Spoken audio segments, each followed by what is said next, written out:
Good afternoon, everyone. I wanted just to go through kind of your recent activity, your first issues column that you submitted. Thank you to everyone that submitted it. If you haven't submitted it, could you please get it to me as soon as possible, because I'd like to review it and just have a quick look. Okay. Now I'm going to read off my laptop. I made a few notes. I've enjoyed looking at your kind of issues and problems. The favourite ones I've seen are kind of the ones that represent problems that kind of are around the home and present problems that you could actually solve yourself by doing your GCSE. For example, houseplants that die easily. How can you prevent this? Outdoor activities can be expensive. Can you think of an activity that could be inexpensive and for a specific age group get young people inspired by nature more? Fun activities and toys that are inspired by nature. Visitor information boards are often boring, or they over-inform people, they give people too much information. How could you make them more interesting for young people? Although this could be boring as a project, but I'm sure you could come up with something quite creative. Animal feeders in the garden, kind of attracting more wildlife, not more people, attracting more wildlife into your garden. Educating young people about the nature and environment within their immediate area. Getting people to respect the environment they live in.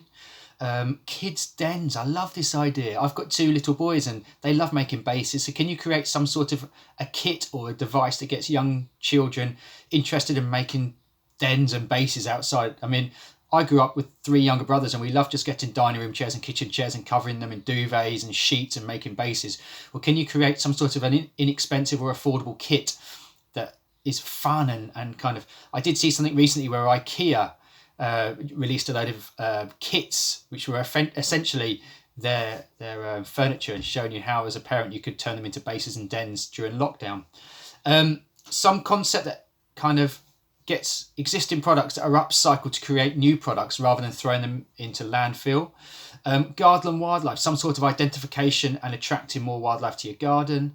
Home mini allotments kits. I love this idea, getting young children interested in creating mini allotments and gardening and kind of getting them outside more. A lot of you put information about bees and stopping bees from being killed and things like that. Please don't do this as a project.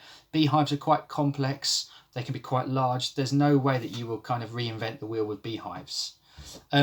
Do not mention screen time.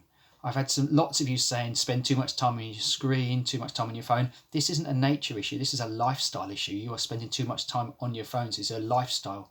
And you can't solve that unless you actually get off your bums and go outside.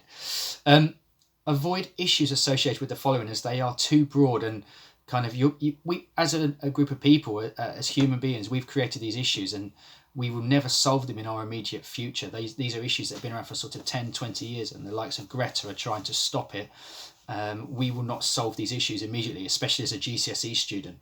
So things like acid rain, burning fossil fuels, too much plastic, CO2 emissions, climate change, clean water for poor communities, something like a recycling bin or a litter bin. Please don't think you're going to create a litter bin. It's just a big box with a hole in it and someone else takes it away and cleans it for us or sorts it.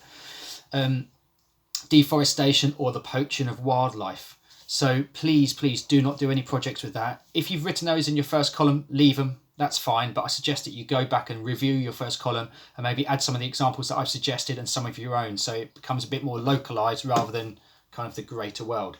Now, what I'd like you to do this week is I'd like you to have a look at your first column, review it, and then select one of those options. Now, for an example, it could be that you've said that, what have I written here? I've said that you could think about the issue of information boards in wildlife parks or nature reserves and things like that.